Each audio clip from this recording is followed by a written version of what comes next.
As some of you know, we had a huge gift from a person in Texas who arranged for us to have a booth at CPAC this February in Washington, D.C.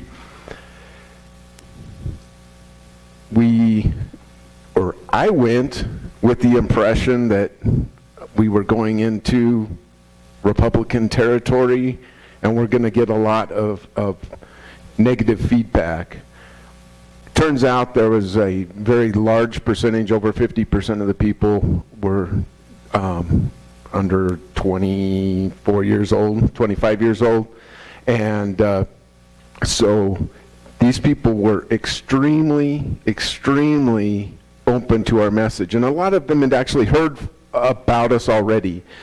They did eyesight with, so they knew where they stood with the party. That was the recommended party on the program, that you answer some questions and it aligns you with different parties and different candidates. And so many of them had done that already, and they knew who we were. They knew who our presidential candidate was before. So it was actually amazing to see all these young people.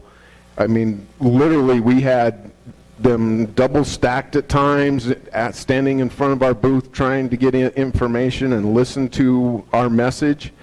Extremely uplifting, to say the least, to see all of this interest in our party. Now I'll give you the really bad news.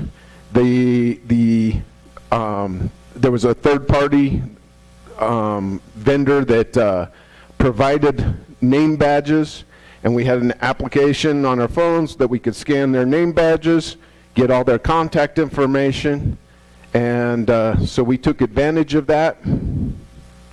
And needless to say, we weren't provided with those names and email addresses as of yet, and most unlikely that we'll ever see them.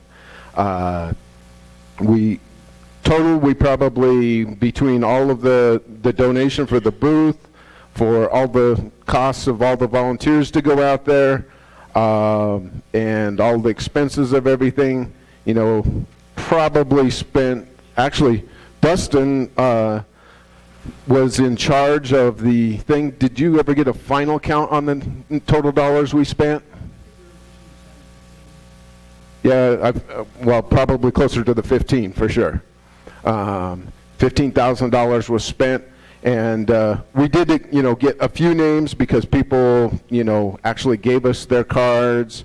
We had a book giveaway, so a few things were, you know, people signed up for that, and we were able to gather a few names, but not as many as we thought, because we probably scanned, you know, a few hundred badges.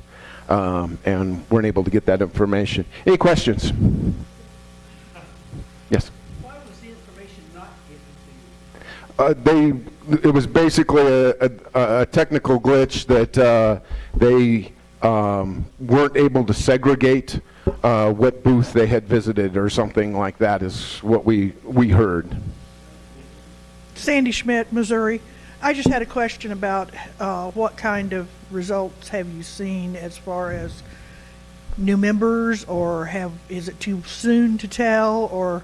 Well, since we're relying on them to reach out to us instead of us reaching out to them, you know, it would be pretty unmeasurable. I mean, there was some extra activity on our website at the time. Everybody got a brochure that attended the event in their bag, so we had, you know, we got a message out there. It's just a matter of whether instead of us taking the proactive role, we have to sit back at this point.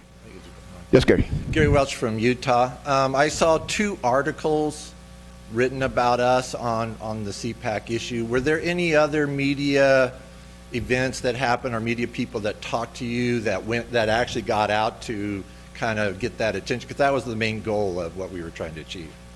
We did have several interviews. We actually threw there was a very expensive dinner one night, and so we offered pizza for those college kids who weren't going to go to the expensive dinner, And so we actually had media come and take pictures of our event.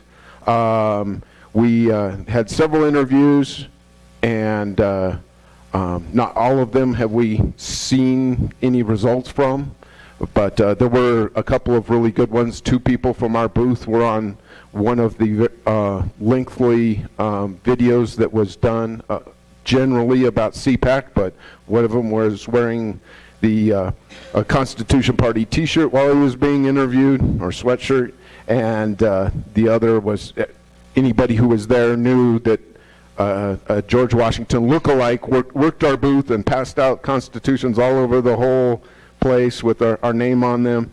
And if they'd been down there, they knew he came from our booth when they saw that video.